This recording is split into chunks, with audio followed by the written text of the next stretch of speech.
All right, everybody, welcome to Winners, Wallets, and Worldviews.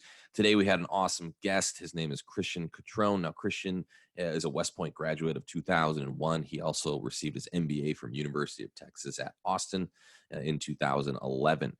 Now, Christian is a real estate developer and real estate syndicator, but also kind of built into this business as he had a full-time job in medical operations. So we'll talk about a little bit how you can go from a real estate as a side hustle to making it a multi-million-dollar revenue producing operation.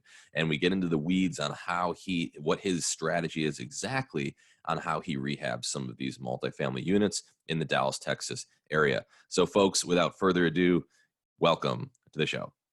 Welcome to Winners, Wallets, and Worldviews, the only show that's going to teach you how to be somebody. Where in your life did you learn that you're not good enough?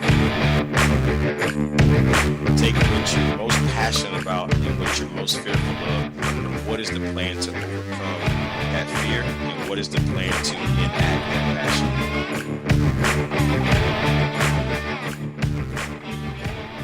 Welcome to Winners, Wallets, and Worldviews. I'm your host, AJ Armstrong. You can follow me on Instagram at AaronArmstrong33, or you can go to my website, AaronJArmstrong.com. And today we have a really, really special guest with us. We've got real estate developer, syndicator, investor, and we're going to dig into some really cool tactic tips, but he's also a West Point graduate, and he's got some really interesting story that we're going to listen to today, and then listen to how you guys can also take some of these tidbits and tactics and apply them if you're an aspiring entrepreneur or inspiring real estate investors. We've got Christian Catron on the other line. How you doing today, Christian? I'm doing well, AJ. How are you, sir? I'm doing so well. We're sitting here with COVID. We're sitting here with all this nonsense going on in the world. But we got people out there like you hustling through it. Just keep rocking. Don't slow down. I love it. Hi, man. Same as you. I think all of us have this bug to not want to sit on the sideline, and really just to make sure that we're constantly improving our game and getting ready to advance the ball forward. So I'm super excited to be on the show, and thank you for having me.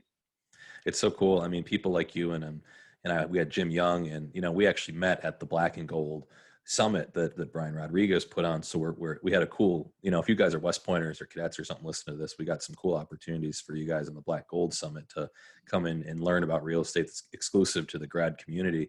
But with Jim Young, he was kind of in the same boat. It was interesting. He was talking about how, there's kind of these different phases of COVID. You have these people that are kind of victims to the situation. They're whether that's victim to the lockdown or victim to actually the disease itself. Then you have people that are kind of like adapting, and they're figuring it out with the situation of things that are happening, all the stuff that's going on with the government. Then you have people that are like you and Jim that are actually kind of leading, and they're helping people in different ways, and they're leading through it, and they're pioneering. I think that's really inspirational to see that there's not only just a response and there's not just an adaptation to it, but there's also this like being on offense in a way. It's cool to see people do that, Yeah, no, I think that's exactly right. And I think, there's opportunity to be found at every stage of the real estate cycle. And, it goes in cycles. And whether it's real estate or business or anything else, finding the right opportunities and really preparing for the opportunities that you can sort of peek around the corner is a key component. I think whereas many have sort of decided to sit on the sidelines, we've elected not to do that. There's a quote I like from President Abraham Lincoln when he said that if you give me 6 hours to chop down a tree, I'll spend the first 4 sharpening the axe. And in a lot of ways, I feel like that's what the team and I have exactly been doing, is sharpening our axe so that when opportunities come about, we can be ready to start chopping. And some of those opportunities are coming about much sooner than we expected, actually, based on some of the deals that we're coming across. And so really excited about the pipeline that's growing and the momentum that we're experiencing. I'm going to take a note because I want to come back to that a little bit about kind of the opportunities you're starting to see. But first I wanted to kind of just ask you a little bit about, your upbringing, like tell me about Christian as a person and where you came from, and kind of what led you into this, your story. Yeah. So I was born in the Philippines, sort of product of American exposure to the Philippine Islands, and Was born there, grew up there. A language called Tagalog, which is the primary language there, was my first language. Moved to the United States at the age of 7, and really, and this was in Michigan. This was the first time I ever saw snow, and I thought something was wrong when things were falling out of the sky that was not rain, and for the first time had a jacket that I had to wear. Having grown up on a tropical island, had never worn a jacket before. And actually, I've got a funny story about how I got into my first fight over a jacket. Really? The first week, yeah.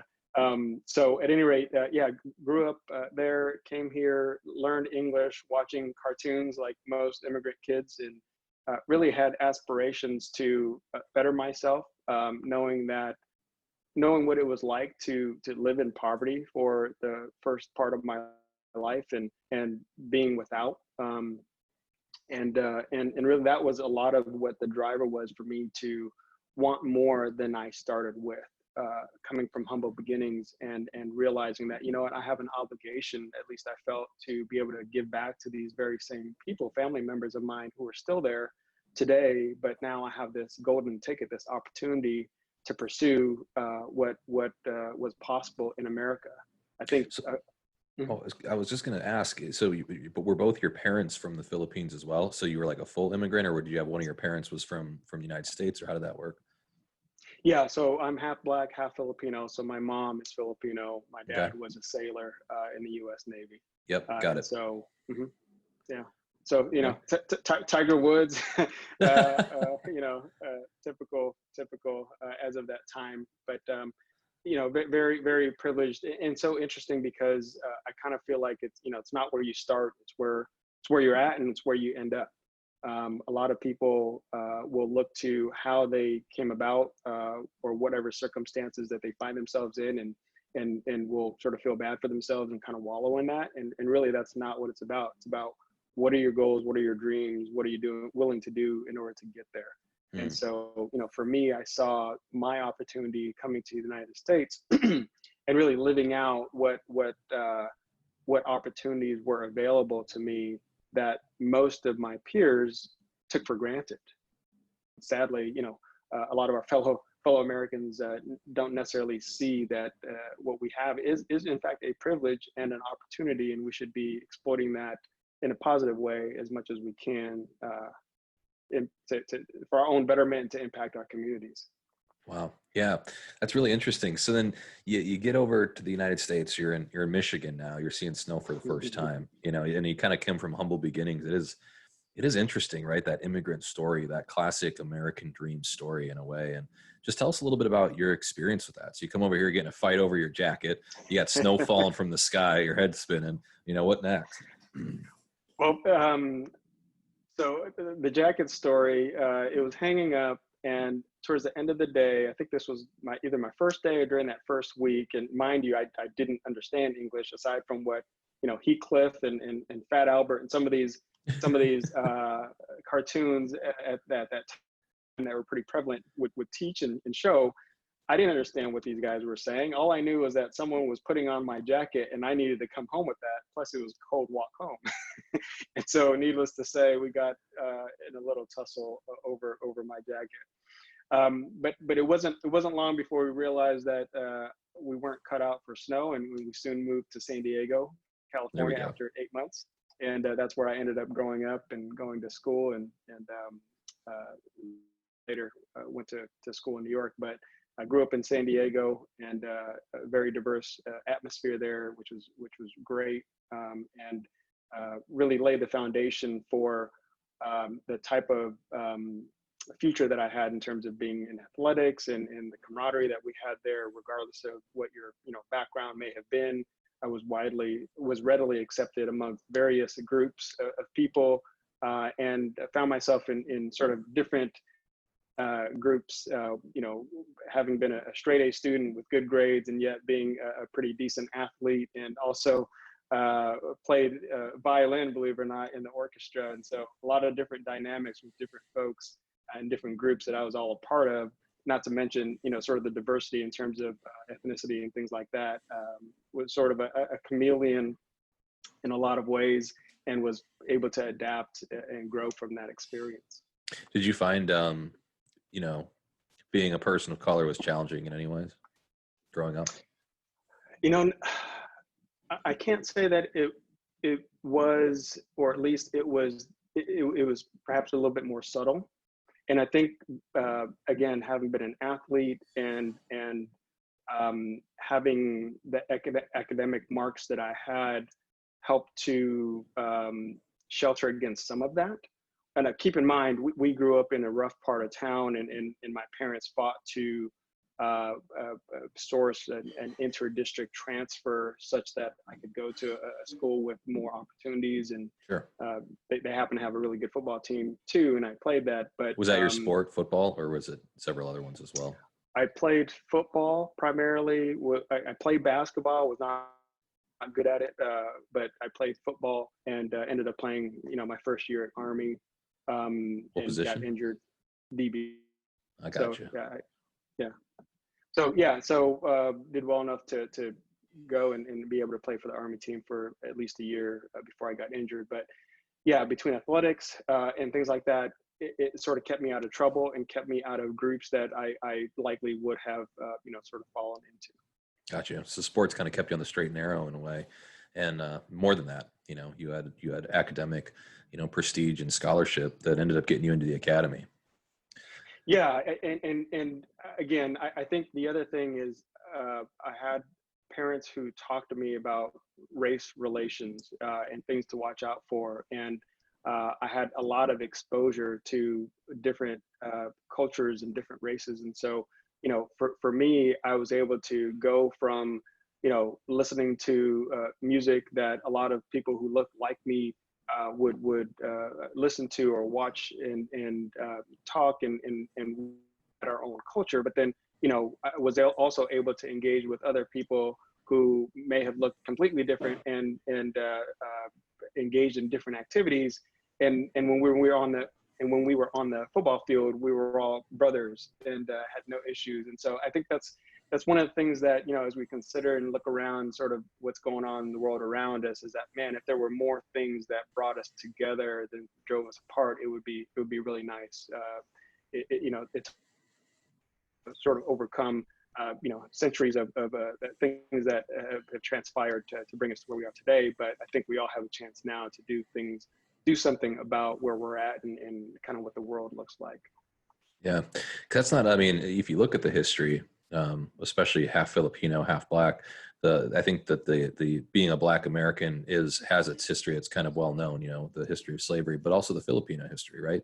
That the imperialism of the Americans in the islands, in the Pacific Islands, that was a part of it, and to come from both of those and then arrive where you are today is really interesting. And you credit a lot of that to your family, and I think that's a really important distinction for people to understand, because one of the things that I thought was really impressive about you when I first met you was you had your kids there right with you, and you're getting up there to speak at the Black Gold, and I could just tell that you're just leading your family by example, and that's something that's just really important, and it's overlooked so much today, that the power of being a good father, the power of spending time with your children and looking at it. So before we jump into the real estate stuff, I want you to just riff on that a little bit. Like, tell me what it means to you to be a father and how you've been trying to showcase that going forward. Wow. There's a lot there. There's a A lot lot there. for just a couple seconds, right? Well, there's a lot there. Yes. And just complete vulnerability. What I will tell you is that the father I grew up with actually was not my biological father, and despite that, there were many lessons that I learned from him, and whether or not the relationship is in a good place now or not is sort of irrelevant for me, because I think along the way I came to realize that I have a heavenly father. Yeah. And that's who I take my lead from.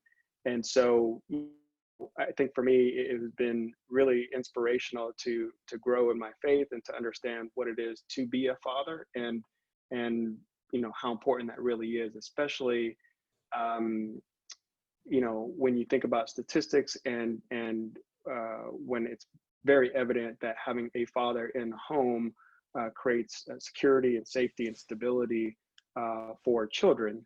And you mentioned it, talking about both sides of my identity, ethnic identity, having a history of oppression. Oftentimes, not having a father in the home has led to the perpetuation of things like incarceration and other things that are just a byproduct of the system and how things have been and designed. And so for me, it's important to be a role model. I've had many mentors, but certainly credit my faith and the values that we espouse in terms of trying to implement in our own kiddos, and hopefully be able to instill values in them that can then help them better impact their communities as they grow older. Yeah.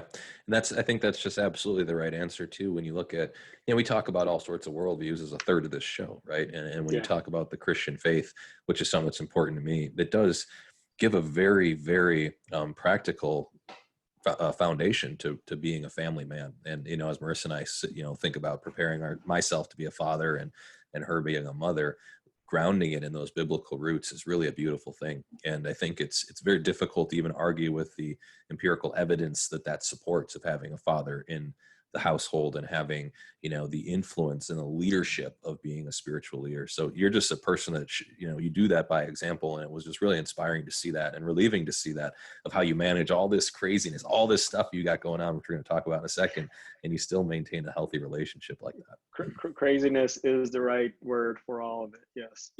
But no, I appreciate the kind words. It's definitely a deliberate and intentional effort. And I certainly haven't arrived by any stretch, but I do acknowledge and realize where the goal is, and that's what I'm shooting for. And whether I fall short or not, we're moving down that path. And my kids are very gracious with us as we navigate the waters. And I think, we are living in a day and time now where the involvement of fathers seems to be much more than it was in the generation before ours. And whether that's just sort of an evolution of how things have come to be, or there's a wide recognition that, fathers played a very important role in family dynamics and things. Regardless of what the cause of it is, I think it's just comforting and nice to see that. And so, I'm certainly trying to do my part and try to be example for others, but hopefully in the course of leading my own family, I'm able to better influence other folks. Yeah, it's inspiring, really. It is. You're leading by example, and I think you're doing the right things. So it's just a cool way to kind of see people that have a lot of excuses for a lot of things, whether it's starting a business, whether it's getting into real estate, whether it's being a family man, whether it's being present in their family. That doesn't have to be, you could be physically present. It's a lot mentally present. We've talked about that before on this show, and it's just, it's cool that we're seeing that. And that your faith is such an integral part of that relationship. Most people that I know that look like they have had the most successful marriages, something I'm writing about too on the small section of relationships in my book. It's like Billy Graham had a great quote that said, "The secret to a happy marriage is two great forgivers." It's just stuff like that, and that's just powerful. I think it's this beautiful way of thinking about how that dynamic can play out. So, well, you're a family man, you're incredible. So back to your story a little bit. We're at West Point now, you're rolling through it. Tell me a little bit about your experience there and how it led into your military career, and then what got you into real estate.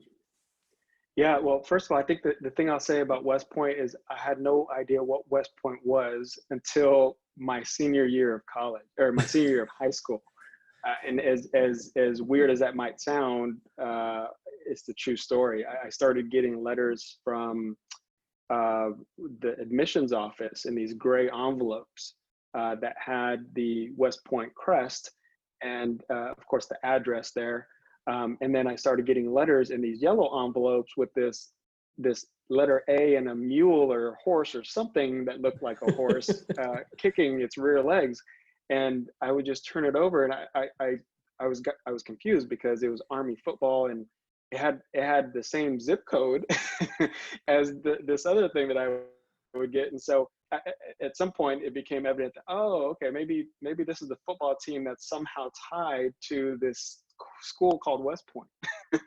And as a side note, I used to think, as silly as it sounds, that the Army Navy game was this really cool annual event where they allowed soldiers and sailors to come from shore duty or wherever they were stationed and play on the football field. You mean that's not what it is?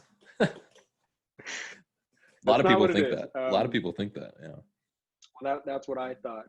And so, long story short, once I started getting that correspondence, I began researching, and between it being just a really exciting opportunity to play Division I football, to for the academics, of course, the leadership training component of it being still is the premier leadership institution in the world, and then also it being free, at least to my parents. I didn't want them to owe anything after I got out of college. I certainly didn't want to owe anything. And then I found out along the way that they actually pay you while you're there. Oh yeah. Yeah, I didn't realize that. And so all of those things combined, I think, even as a young man, as an 18-year-old, I realized that, I didn't want to be in debt, and I didn't want to owe a lot of money after I graduated, and I wanted to have some career stability after graduating college, unlike, unfortunately, a lot of students now who are graduating after 6 years, mind you, with a tremendous amount of debt and not having any kind of job security or a job at all, and certainly not oftentimes not a job in their field of study. And so for us, it was a really neat opportunity to study at a premier academic institution, and to have this guaranteed job blowing stuff up after you graduate was a really cool prospect, and one that was very, very exciting. As far as the transition to the military is concerned, my military career was short-lived due to an injury I sustained at West Point 6 weeks prior to graduation, and so ultimately I only ended up serving 2 years before my transition. But was a really great experience during the time that I was in. Can't say that like all of us didn't enjoy every moment of it, but there's so many different lessons and different things that you take with you for the rest of your life, both from your academy experience as well as your time in the military, the friends, the camaraderie, and all of those things were just things that you take with you and you miss, and that you try to somehow infuse into the organizations that you're a part of moving forward. Yeah, very similar story to me. I could tell we're cut from the same cloth in that way, that you have the idea of, like, when you're 18, you're sitting there like, hey, how can I make the best financial decisions for my future? And you kind of pull that thought of a lot of those benefits at West Point. You wanted to be a leader. You wanted to do some really cool altruistic and inspirational things with the military career, but also you had a career that was cut short due to an injury, much like myself. But I think it's kind of cool to see that thought process led you into where you are today. It didn't start when you just decided one day you wanted to be successful or an investor. You said from the very beginning, I want to start the earliest I can to start positioning myself for financial success. And a lot of people who could listen to this at all ages can start making those decisions. Like you just mentioned, how do I avoid getting into college debt? How do I avoid choosing meaningless degrees? Or how do I avoid, all these types of things that society pressures us into doing? And like, I'm not a guy that's like a drop out of college guy. And I'm also not a guy that's like, you have to go to college. I think it's just super unique to what you're going to do with that and what tools you kind of have to work with.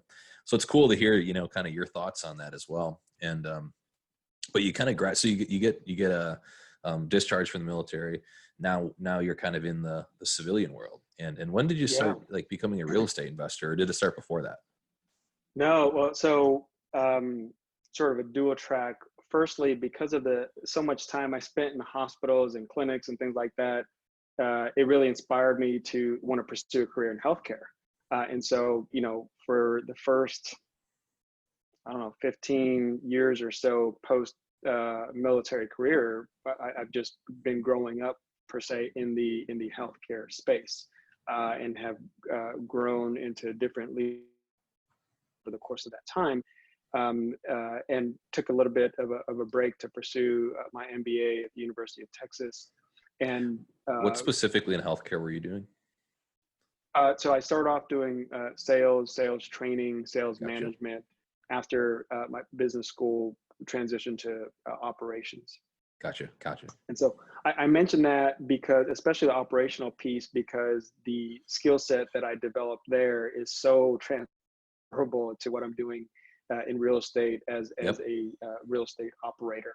And so, you know, when I first got out of the military, while I was starting my healthcare career, I had, even at that point in time, aspirations to do something in real estate, in large part because of what I studied and realized with sort of the wealthiest Americans, again, having that desire to want to fully utilize the opportunity given to me, having come to America. The wealthiest Americans either obtain that wealth through real estate, or as a result of that wealth, needed tax advantages and other forms of advantages that come with real estate. So I started studying that a little bit, and then ultimately made my first mistake, really buying a fourplex sight unseen in Niagara Falls, New York, and learned some lessons very early on about what not to do, that have helped to lay the foundation for sort of the success that we would later have. And so, a lot of cutting my teeth early on with starting out the real estate career. I think even with that, I realized that, well, actually, I made a decision to, maybe I should just focus on my healthcare career and not pursue real estate at that time. So I actually laid it to the side for the next 15 years or so. And the only type of real estate that my wife and I would buy was, our primary residences, and did a couple of those over the course of time. But then I think as I continued to grow in my healthcare career and being blessed with opportunities to increase my earning potential and things, I too found myself in that position where I started looking for additional tax advantages and things, and that brought me back to real estate. and hearkening back to the experience 15 years prior, I knew that the thing that we needed to do this time around, I say we, my wife claims to have been an innocent bystander in all of this. Her passion is women's health, whereas mine is in real estate. I knew that we needed to obtain a formal education of sorts. And what I found throughout all this, and part of what I teach and share with people, is that you're going to pay your tuition one way or the other to learn what you need to learn. Either you're going to pay it through a formal type of a program that allows you to obtain the curriculum and the study material and mentorship and coaching and guidance and all those things that are invaluable, or you're going to learn through mistakes that you're going to make along the way.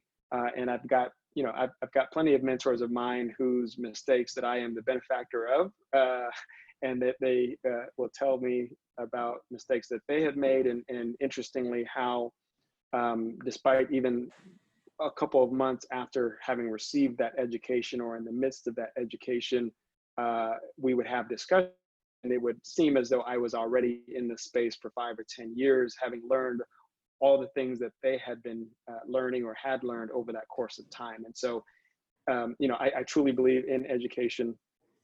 And so that's really what's prompted me to develop this mastermind that we'll talk about here soon, is to be able to enable people not only, opportunity to learn from me, but also to have resources that I have at my disposal now that they would otherwise take a significant amount of time and money to accumulate, just like we have.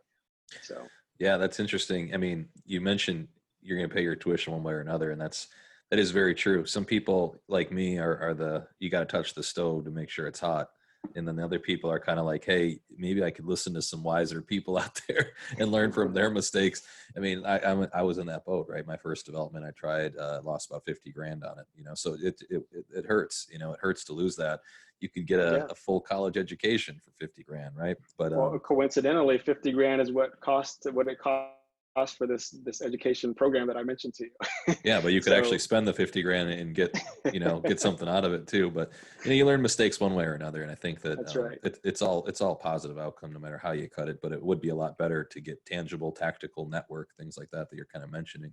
I wanted Right. to kind of just ask you, what was that thing, the number one thing that you thought you learned from that first experience with real estate, or the biggest theme that you kind of had coming out of that, other than the educational piece? What was it that you thought burned you that you would not do again? Two things.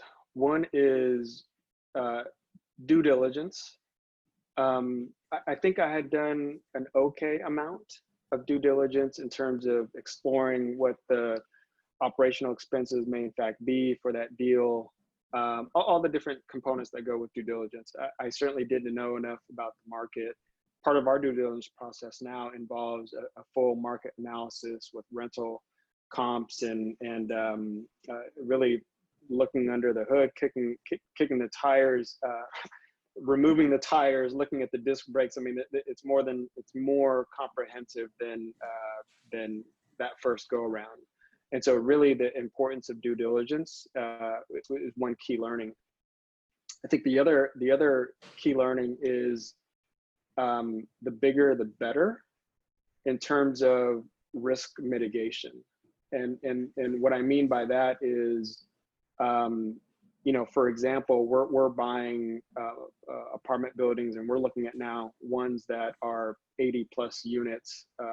2 hours ago, I was on a phone call with a seller of a 624 unit deal. And so we're looking at massive size units simply because you can afford to engage in a extensive renovation project where you might be down 30% in occupancy while you're doing that project, and it will still be self-sustaining. Sure. The fourplex that I had, one person left and it was vacant by 25%, and then another one, and I was down to 50%. And during that time, especially during the winter and some of those other things that I didn't fully account for, it takes a while to get a new tenant in there. Meanwhile, you've got those expenses don't go away, neither does the debt on the property. And so, buying cash flowing properties day one that fully is self-sustaining is a key component of what our deal criteria is in terms of what types of assets that we're buying. So it sounds, yeah. So not to jump too far ahead, but I mean, sounds like one of the things you do now is you look for larger units, because there's more units, you have a little bit more flexibility when those units are vacant. That's when you go renovate them, usually when you go unit by unit. Or do you undertake like massive, reconstruction, and you kind of empty the whole unit, go in, do a project timeline? The project's like super stressful because you have to hit a certain timeline before you can start filling it up with tenants, or you just kind of piece it out one by one kind of thing, or both? So before I answer that, I'll say the other thing about having multiple units or larger size properties is that while it does help to mitigate risk as well in terms of the downside risk, it's also the multiple effect in terms of any type of incremental rental growth for an individual unit. You now multiply that by a lot of units.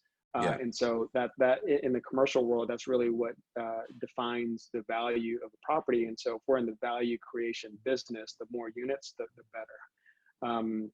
Of course, what that then leads to is, well, how do you then take down a large unit? A large property with multiple units? And that's a whole another story that we may get into. Getting back to your question though, typically our process is we'll start with the outside in order to provide, that level of beautification, if you will, and that curb appeal, so that people coming onto the property who had never seen it wonder, how did this new property get here? I've never seen this before. Well, that's because we're repositioning that asset, starting with the outside, and then also at the same time starting to renovate all the vacant units. And so while we're renovating the exterior, we're also renovating the interior units that are currently vacant, so that we can then begin to market those newly renovated units at the higher market rents. And so what the new potential tenants see is this beautiful property from the outside, and then they go into an interior unit that's been renovated, and they see this beautiful interior property, and they have no idea what the condition of that property was just a month ago. And so, that's really what helps to start beginning to drive that value. Now, what then happens is, and really before we allow any external prospective tenants to come in, we'll offer the opportunity to upgrade to the existing tenants and allow them to transfer to those newly renovated tenants. And once they see those newly renovated tenants, they're just in awe and are willing to pay what the market rent is. And so as an example, the property that we have in Arlington, right across the street from Cowboy Stadium, it's a 44 unit place. 28 of the units needed rent. We knew going in that the value growth opportunity was there because 8 of the 44 were already rented at $1,300 per month, whereas these other 28 were at $750 per month when we got it under contract. By the time we closed on the property, all 28 had increased to $850 per month. And that $100 increase over 28 units at the local cap rate implied $500,000 value. And so we only have 6 units remaining. So we've done 22. The majority of those have come, the majority of the new tenants are transfers from the very same units that we've So you swap them kind of. So we swap them. And so now, they're paying, the market rent is $1,350. So Right. much higher than, even higher than what we expected. We were in my underwriting, again, being conservative, we estimated getting up to $1,200, and we're now at $1,350, which is very, very exciting. And so ultimately, when it's all said and done, we bought the property at 3.8 and very likely $0.8 million, and very likely it'll be valued at 6.7 million. Wow. And then we'll do it's the burst strategy. So we'll do a cash out refinance, return all the capital to the investors, and then everybody will retain their position while they continue to get cash flow there forward. How many years do you usually let that build equity before you cash out, refinance? So what's really exciting about this is when I pitched it to investors, we have a 2-year time horizon, and we're down to our last 6. I was just told today that we'll be fully complete with all the renovations in a week. And so that will put us at 9 months. So we've only had the property 9 months. Wow.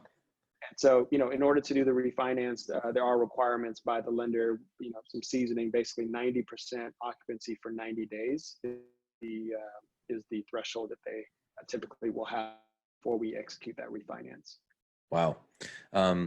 One quick question on, so you talked outside curb appeal first, then you start going into the units. As those units become, renovated, those vacant units, you can move in some new renters into those units, charge the higher rent, swap, then go renovate their old unit. Where does the kind of the common area in some of these units come into that process? Is that part of the curb appeal, or is that part of the interior renovation? How does that look? Like any hallways or common areas, clubhouses, stuff like that? Yeah, so the hallways, if they're interior hallways, we'll do those last. And the reason for that is simply because of the heavy traffic of the contractors to and from the individual units, and wanting to make sure that if we, take care of that it's not ruined in the process. And so typically when they're approaching their final unit is when we'll also do the renovation for the interior hallways and things of that nature. Most of the properties that we are acquiring are called garden style apartments, where most of the amenities are outdoors anyway. So pool, clubhouse, laundry facility, barbecue areas, those types of things. And so there's very few sort of internal amenity type of locations. Sure. And so, but those things would be part of the exterior renovation, since again, most of ours have those things on the outside. Got it. And then this is probably a loaded question, but something that personally intimidates me is the idea of the underwriting, right? Is because, you want to make a conservative projection, but so conservative, you don't go forward with the deal because it's not going to make any money. But you got to find that sweet spot. So I think, accuracy is also important.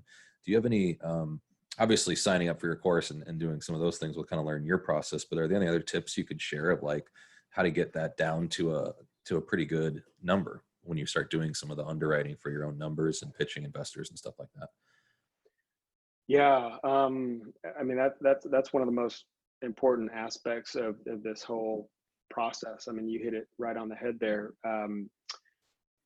I would say for learning an underwriting process first and foremost is key, because before you decide to pursue a deal, obviously you need to know what you would be willing to pay for that deal. There are professional, shops out there that, and I think you and Jim talked about this when you guys talked, but there are professional shops out there that you can outsource that part of the process to. That's what they do, and they can assist with that. But even before you decide to go down that path, like anything else, you sort of want to know how to do it on your own. So typically, high level, if you get a set of financials, you can feel pretty confident that the last 3 months of revenue, you can annualize that in order to get a sense for what the most up-to-date revenue might look like for the property, right? Because if they've done a renovation project themselves, then you can see how the rent has grown over the course of time, and you want to use sort of the most current quarter to see, okay, how is this likely to perform from a revenue and collection standpoint. At the same time, the reason why you want to do that is because you might have something called COVID that comes about that could cause,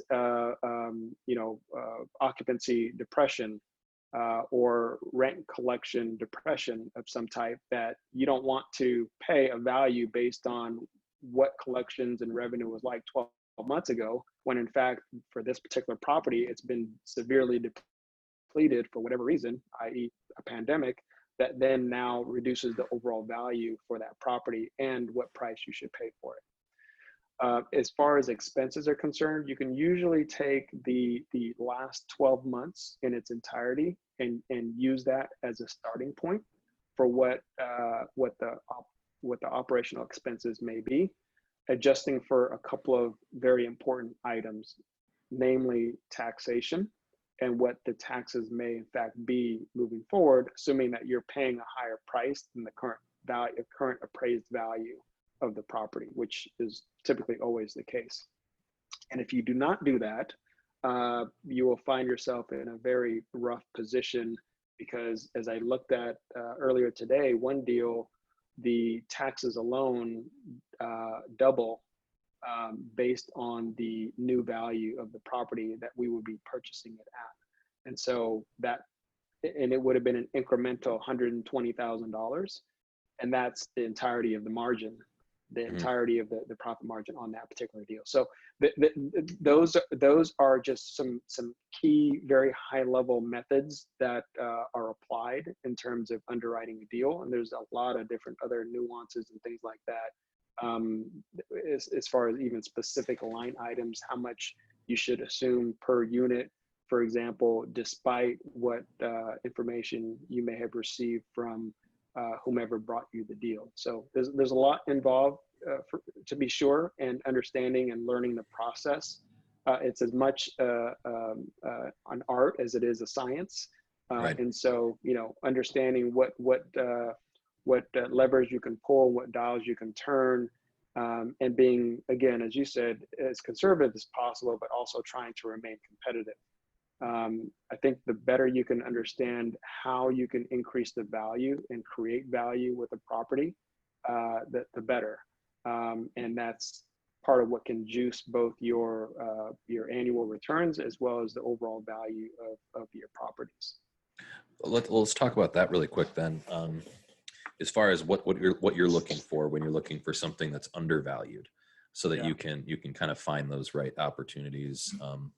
And you're just kind of, we talked about being opportunistic. You're just driving by and you're like, this could be undervalued. What's going through your mind? What's your process of thinking to find those deals? Are you finding them on the MLS, LoopNet? Are you getting deals from brokers? Are you just, knocking on doors of deserted homes? What does it look like for you?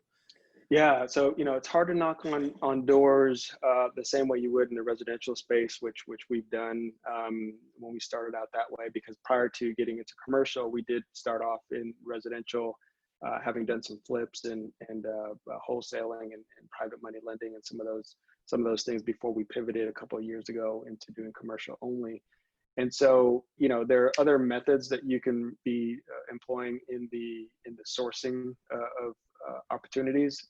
Working with brokers is a great way to go in order to establish those relationships, and creating trust there, so that as they get opportunities, you become sort of their go-to guy, especially if you've demonstrated the ability to close on a they've sent you in the past. You can feel pretty sure that they're going to reach back out to you when they have another deal.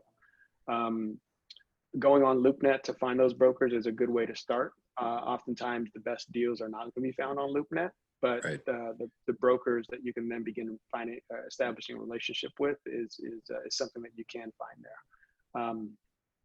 I think, as I've stated at other times, being in the game and engaging with contractors and real estate attorneys and other folks that are in this space, title companies as well, that have access to information about what opportunities may be available. I think working with even mortgage brokers who have access to information about when loans may be maturing, for example, that is a key component of when and why people are selling in this space. Oftentimes properties in this space have a 5 to 10 year time horizon before they need to trade again. And as a matter of fact, earlier today, I was on a phone call with a seller who the time horizon they were approaching the end of their time horizon, which was the 5-year mark. And they were looking to basically sell the property now. So finding those opportunities really is just a matter of having and developing an expansive enough of a network, so that as opportunities come about, that you can be amongst the first folks that they might call to present those opportunities to. Gotcha. That said, you can also be doing, some of your own sort of lead generation and things, depending on how vertically integrated you want to be in terms of your lead generation, marketing, and other things. There's certain lists that can be bought of property owners. The challenge sometimes with commercial property is almost always going to be in a legal entity where you don't readily know who the owner is. And so there's a bit of fact finding and things that you would need to undergo in order to get to who it is that you need to speak to about selling that property potentially. Gotcha. So yeah, I think bottom line is finding deals and finding money are the two most important things in real estate. And if you can't find deals, you're going to be short of one side of that equation. Yeah. Tell me a little bit about when you talked about just the network, right? You talk about how, like, for example, we know some real estate attorneys that have been very helpful for helping us find landlords, owners, and things that are struggling, right? So then they could be like, hey, it's a privacy thing. We talked to this person. We said, hey, you could be an investor, and they can kind of broker that relationship if they're consulting with somebody that is struggling. So it's an opportunity to where you can be like, hey, I can help this guy out or this person. So I get you on the idea of finding these off network or these network based ideas, right, for investing. One of the things I wanted to touch on a little bit was you finally get a deal like that, or you got an opportunity. What are you looking for as far as saying, I think this is undervalued here, and here's where my team can specialize in increasing this value? Is there specific things you're looking for exactly? I know in residential, it's like kitchens, bathrooms, right? You can really quickly say kitchens, that's just easy, right? Kitchen's, bathroom. Okay, right. Kitchen's outdated, bathroom's outdated. We can increase the value $45,000 by putting 15 into that, that right. kind of thing. Yeah, no, good question. I think there are two big levers to increasing value. There are many others, but the two big ones are if it's under rented, meaning how does the rent for that subject property compare to the comparable properties in that same market? If for example, well, just as a point of reference, the property that I mentioned to you in Arlington for us, I really didn't need to go and do much of a market survey because I already knew within that same property, there were already 8 units that had this higher rent. And so even the in-place rents for that property proved that the remainder of the units, if I renovated them to a certain level, could in fact achieve that higher rent. So if I get a rent roll from a property and I see, well, how do the rents compare to the highest rent there? Then that gives me some confidence that those rents could be raised if I add the value that's needed there. Similarly, if I'm looking and I'm doing some market research and I'm looking at my subject property and rents are $800 a month, and yet at the same property or on the same street, there's a property that was built in the same year, has a similar look and feel, similar amenities, and yet they're getting rents that are $200 or $300 more. I know that my subject property is under rented. Now I have to go see, well, what's the difference? Oh, those guys did an extensive renovation a year ago, and they added, granite countertops and the wood flooring and the blinds, and they've got stainless steel appliances and the whole nine. That's why they're getting those higher rents. If I do that same thing here, there's a chance I can get that same outcome. So you're looking at, when you're saying under rented, you're talking more on the actual price, right? So like the price of the unit that you're charging could be charged much higher if I did these types of renovations. If you're adding value to the units, then you can feel confident that you can charge a higher price because now it's worth more. And you're looking for the biggest gap you can probably find, right? Like these are. Yeah, the bigger the spread, the better. There's also, there's analysis that you would need to do in terms of how much of a return you can get depending on how much you're investing per unit. The same thing in residential space. But you are looking for properties that have units that are under rented and that have that value add component based on interior renovations. Now, with that, is there a piece you're looking at of the volume of rentals? For example, if there's a lot of it is vacant, are you looking at that as a potential value opportunity too, or are you looking more at just the spread of the price? Yeah, so that brings me to the second point, which is number one is it under rented, and then number two is is there an occupancy increase play available here? I'm typically not looking at completely vacant properties because again, I want to be able to see that there's a history of cash flow that has sustained the property, or that there's some form of a cash flow stream or a revenue stream that currently exists. If it's completely vacant and if it's completely vacant next to a fully occupied property that's thriving, okay, I have some confidence that if I do some work to this, I can create value. But if it's completely vacant, it's off the beaten path, and I have no idea what the demand is going to be, that's very, very risky. And so I'm not going to pursue that. There are some people that will, and that's their plan, and to some degree it can work depending on your cost basis and how much you put into it. But for me, it's highly, highly risky. But if there is an occupancy increase play, let's say the property is currently occupied at 75%, and that's largely because there's not a professional management company and a leasing person or an office person, even part-time, that's been responsible for generating leads and leasing the property up. Clearly, that's a management issue, and that's in fact, I looked with a fellow West Point buddy of mine. In fact, roommate of mine, we're looking at a deal now where that's exactly the play, is to increase the occupancy. Got it. So, yeah. But if a property was like fully occupied or very high percentage of occupancy, you would look at that as a disqualifier in a way, because it would be difficult to add more value to that property, and it's probably priced more appropriately. It depends. Going back to that Arlington property, it was at 100% occupied. Okay. Again, that play was under rented, and so we knew that there was a value creation play there based on the rent increase, even though it was at 100% occupied. The double-edged sword there as well was that all of those were on month-to-month leases, and so Ooh. that's good from that's good from the standpoint of, those folks are maybe on their way out anyway, and especially once they see that we're adding improvements to the property that are going to warrant a market rent. And so that did in fact help us as we renovated that project, and that's probably why we were able to finish more quickly. But it's also sort of scary from how can I sustain the property and all of its expenses if all of these are on month to month, and what if they all leave at the same time, right? Yep. And so that's another component to look for when you're underwriting the rent roll is Gotcha. what does that look like, and how does that play into your overall business plan? Yeah.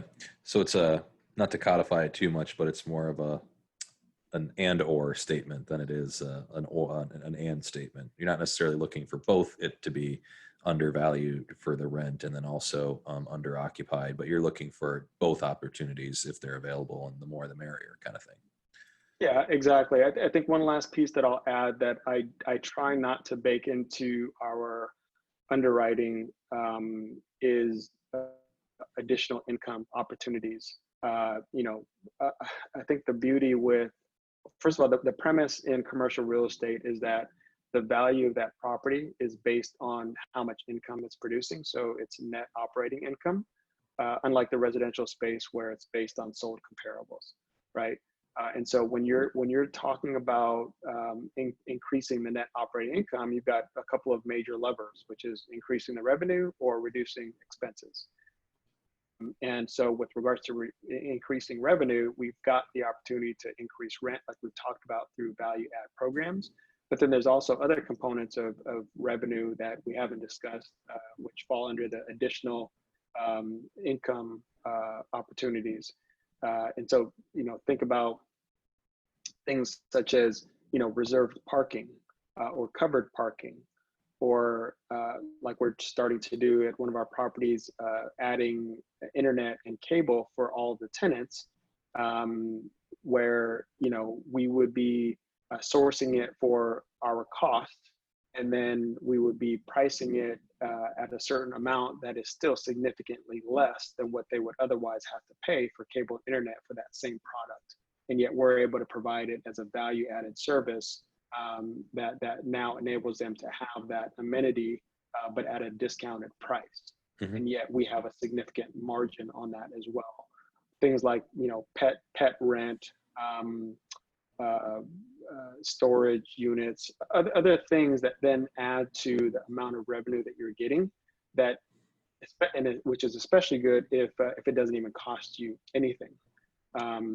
One of the things that we're applying to one of our properties is a valet trash program. Well, we already pay a maintenance man to do stuff at that property. Let's just add to his list to go by every morning to all the units and pick up the trash that the tenants have put out there by 8 a.m. and take it straight out to the dumpster. And for that, we can charge $3 a month. And that $3 a month times X number of units begins to add up. And so those are just some of the small ways that can have some really big value creation components to your property. Sure. And talk to me a little bit about, before we jump on to the next topic, just kind of you talk about increasing revenue, some opportunities there you mentioned. What about expenses? What are some tips that you're looking for, or mismanaged properties that see higher expenses in this area that should be shaved down, kind of thing? Yeah, no. So operational efficiency is key in the real estate space, just as it is in any business. Being able to reduce your operational expenses. Some of the things that we find, for example, is utilities utilization. If the property is paying for all of the utilities and not passing on any part of that to the tenants, then they have to continue to bear that burden unless they get some kind of relief through sharing of that with the tenants that then helps offset that. That's not necessarily saying that you're reducing the amount of utilization, of utilities, things like electric and water and things, but rather sharing some of that cost with the tenants so that, you know, you're able to bring your NOI up. Something else that we find is, you know, something as simple as changing to a different insurance carrier can make a big difference with a property. And some of the cost for insurance can get pretty costly depending on the size of the property. You know, marketing expense, one of the things that we're doing at a property is we're spending what I feel like is a lot of money to have a website. And when I asked our property manager about that, they informed me that actually there's an alternative that would cut the cost of that website expense by half. Let's do that. And so a lot of other things that help to be able to shave off costs like that without compromising, you know, the service that's being delivered to the tenants, of course. But yeah, I mean, reducing expenses is a key component. Now, the thing about reducing expenses is, you know, like your own household budget, there's only so much that you can reduce expenses. Right. At some level, there's a floor there.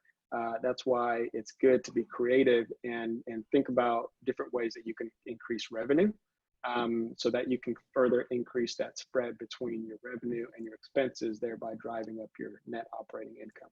Yeah, there's no bottom line without a top line, right? That's right.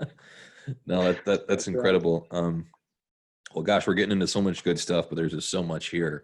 And before we kind of transition into kind of some words of wisdom you have for the folks, I want to talk a little bit about how we can get more involved with this mastermind. This sounds like a really cool opportunity for, you know, I think real estate investors of all levels, because like you mentioned, you can start out small, or you could start off kind of whatever area you want to start in, but there is a lot of, little do you know, there is a lot of lower risk to doing bigger projects if you know what you're doing. Sure. And I think that's something that people might not understand very well.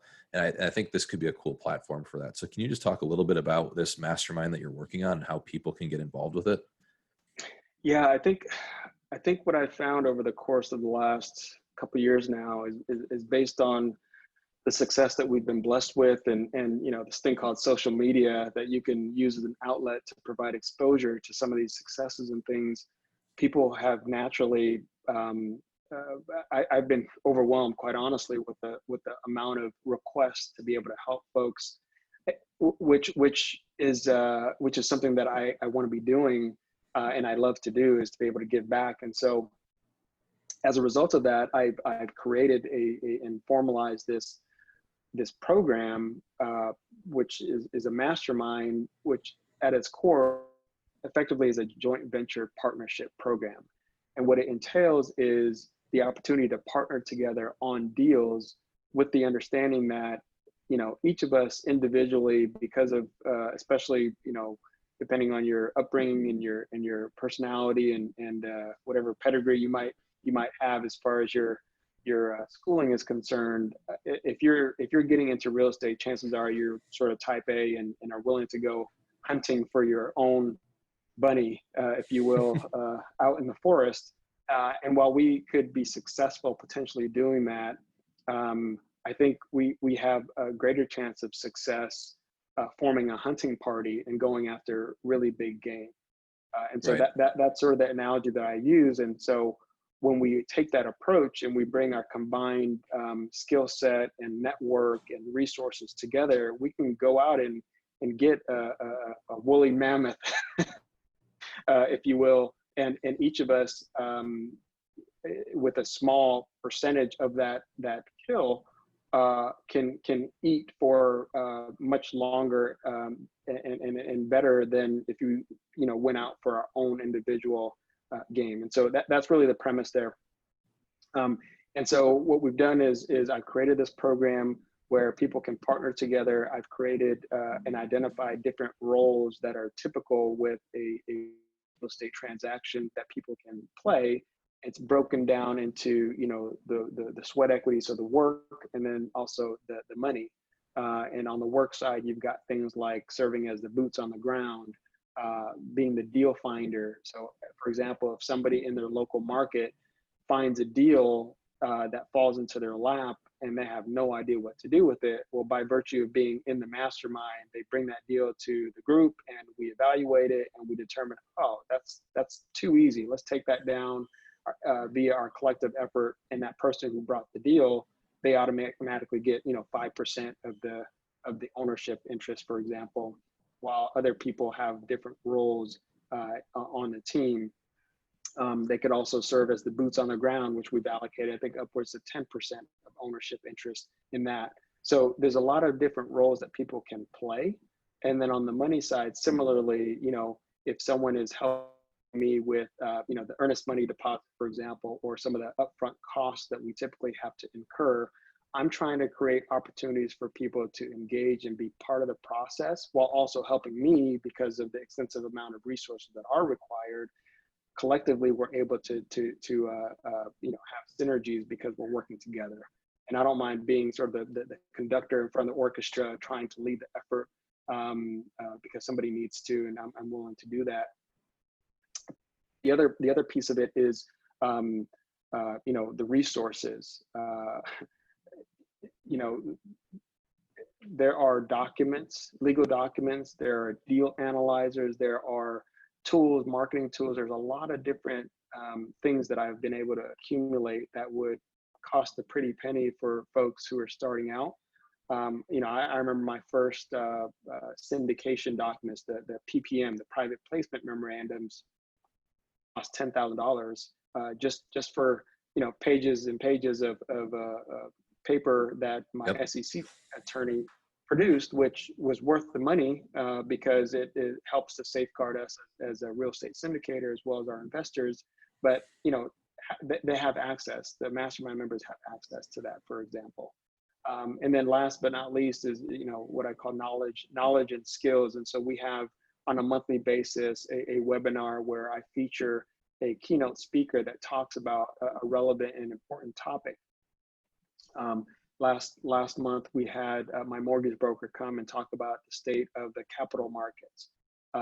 This month, we've got my real estate attorney coming to talk about standard purchase and sale agreements and the importance of title insurance, for example. And so along the way, we're providing value to our members in terms of knowledge and skills that they're picking up. And then lastly, we have different events throughout the year. Our next live meetup event is actually a fishing trip out of Orange Beach, Alabama, taking place towards the end of August, wherein we'll rent out a boat and we'll go out deep sea fishing all day Saturday, and then that evening I'll be providing a presentation and some training and teaching on real estate syndication.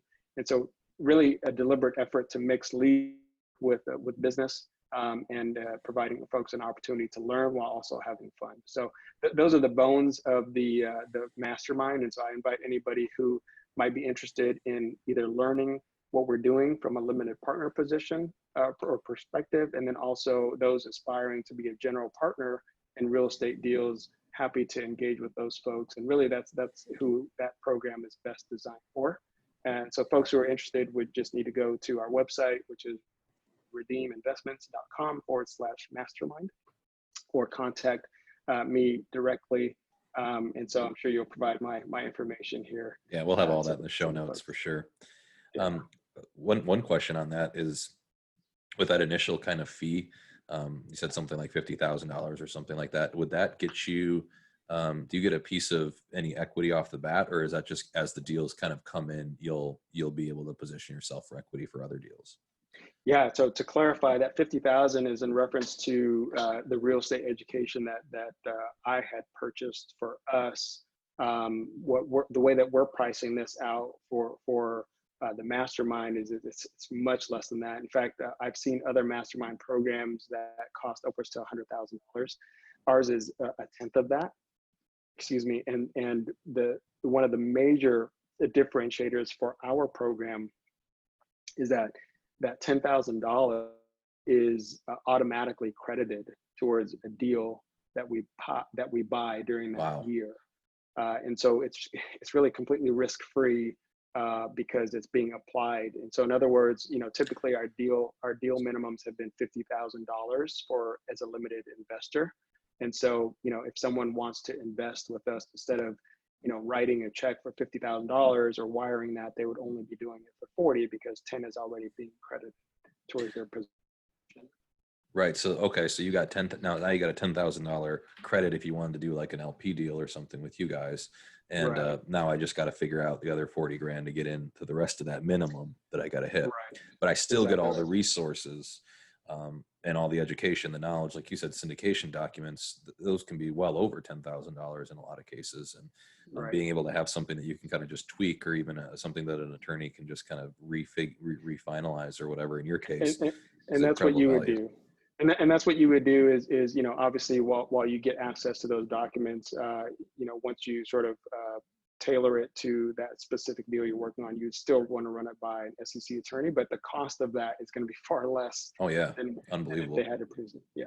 No, that's a great value, man. That's really interesting for me too. So I think we'll stay connected for sure on that.